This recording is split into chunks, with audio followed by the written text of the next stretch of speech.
Thank you. It's a delight to be here today in representing IREX, and especially to engage in these important conversations around education and technology. These are two subjects that are near and dear to our hearts at IREX.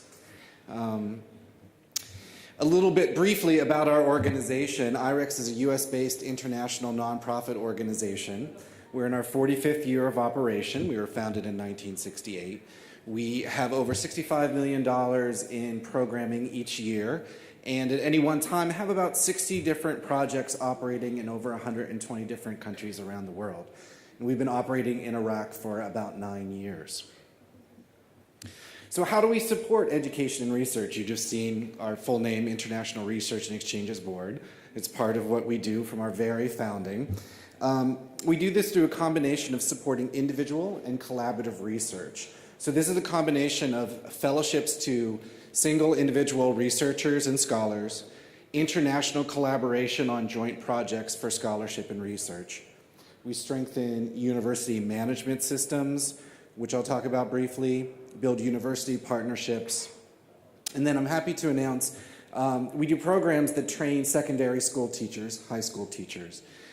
We are now just incorporating Iraq into the list of eligible countries for our Teacher Excellence and Achievement Program, or T for short. So Iraqi teachers in secondary schools in a host of subjects from math and science, English and so forth, can apply for the program and come to the United States for 6 weeks fellowships.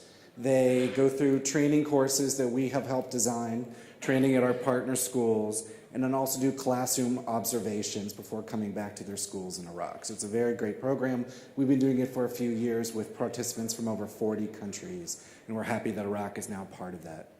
Another thing that IREX does that I think is also very important is that we help to bring international perspectives to US high schools as well, to help them incorporate into their curriculums perspectives and these rich perspectives from different cultures from around the world as well. So also relevant to today's discussion is our technology and youth programs. We have a host of programs that provide anywhere from basic to advanced computer and internet training for students, for teachers, librarians, and other professionals. So this can do everything from giving them a solid grounding in basic computer literacy to more advanced applications that they use in their professions. Then we also do technology enhancement at schools, universities, and libraries. This is where we work with institutions to help them and meet their needs and how they want to grow and incorporate technology in the work that they're already doing. And then leadership and job skills training for youth, which is often incorporated in a lot of our other initiatives. We include study abroad opportunities for youth from multiple countries to come to the United States, often for one semester or for a full academic year.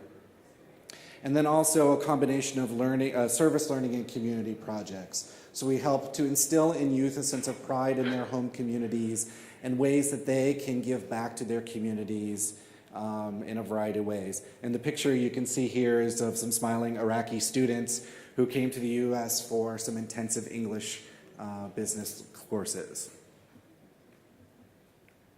All right, so you already heard a little bit yesterday about the Iraq University Linkages program. So I'm going to focus a little bit on how we try to make these partnerships successful. So at the core of them, we help to upgrade curricula to match current needs and standards. So we all know that the education needs in any community are changing all the time. On a global scale, they're changing all the time. So how do we help these institutions to constantly reflect and improve upon themselves? We help them to enhance and update their teaching methods and technology as well. Again, what's the latest thinking in education? How does that vary across different subject matters and so forth? We help improve career and service and workforce readiness for students. This is a big part. So how do youth prepare to enter the workforce? They already have a theoretical grounding through their academic programs, but how do you bring that real world application into what they do, and how do they get jobs and enter the workforce? And then we help universities progress towards global academic standards as well. So giving training to university administrators and faculty about how to work with these accreditation programs. So this is a subset of universities. You saw Dr. Shah from the U.S. Embassy provide the full list of universities. These are the 3 partnerships that IREX works to help facilitate. What I want to emphasize here is the diversity of the departments that participate in this program. It's everywhere from engineering, English, nanotechnology. So how were these departments chosen? We worked with the Iraqi universities themselves to say, which of your departments would most benefit from this type of program? They had internal discussions, of course, discussed it with the Ministry of Higher Education and so forth. And this is what they presented to us. Now, IREX has a network of over 500 US universities and so forth. We created profiles of the Iraqi schools and their departments. We then did a competition among our network of US schools to say, would you like to apply to participate in this partnership program? We took the best of those applications, we took finalists from them, presented those back to the Iraqi universities and said, which of these ones in their proposals do you think best meet your needs? So again, to our earlier presenter, I think this is very much about keeping this conversation going and looking at the needs for the Iraqi institutions and having them articulate that very clearly. Okay, so some of our sample results to date. Currently about 150 Iraqi and US faculty have collaborated so far. The program is almost 2 years old at this point. 42 new syllabi have been revised. We also have been pleased to hear about new courses drafted in a range of topics from energy and nanotechnology, engineering management, and linguistics. There's also been introducing of new teaching methods in Iraqi classrooms at the universities as well. And then ongoing right now, there have been 10 collaborative research projects that have been launched at the schools between the US universities and the Iraqi universities themselves. And then 26 faculty from the Iraqi universities have completed accreditation workshop training. I mentioned briefly before about career services. So there are a variety of ways that we do this. One is each of the partnering universities, we're very proud of them for launching career centers. Through the career centers, they then work to help both their current students as well as recent alumni try to find job opportunities. So they arrange for internships at various businesses, both multinational businesses and Iraqi businesses as well. This gives students real-world experience in office settings and with businesses. And it gives the businesses an opportunity to look at new talent and really kind of see if these are the kind of new employees they want to hire in the future. We also give training to students on what are often called soft skills, anywhere from interview techniques, critical thinking skills, how to do work in groups, and so forth. And then we also host job fairs where we'll get together various businesses that are looking for new hires, and then the students can come with their resumes and they can interact and have this sort of informal setting to get to know each other and also to build networks. And then one of the other ways that has been really important, I think this has been mentioned earlier, is that businesses are also helping to inform the curriculum at the universities themselves. So I'll talk about this in just a second.